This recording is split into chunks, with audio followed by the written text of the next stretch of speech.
বাসায় বউ নেই, রান্নাবান্না করার জন্য প্রসেসিং চলছে,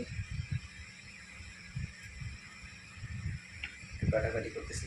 কাটাকাটি শেষে রান্নাবান্না করতে হবে। আসলে রান্নাবান্নার কাজটি কষ্টের, যদিও আমরা রেডিমেড খাই, রান্নাবান্না করে কষ্টটা বুঝি না।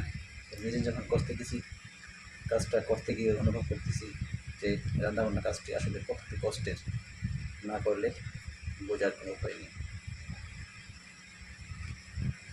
আসলে প্রত্যেকটি কাজই কষ্ট আছে, সময় দিতে হয়, ভালো মন্দ দুটোই আছে।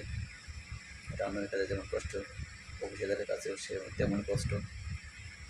প্রত্যেকটা কাজে প্রত্যেকটা ব্যক্তির কাছে জবাবদিহিতা থাকে। তাই কোনো কাজকেই কখনো ছোটো করে দেখার উপায় নেই, কোনো মানুষকে কখনো ছোটো করে দেখার উপায় নেই। সবাইকে সম্মান করে এবং ভালো থেকে দেখতে হবে।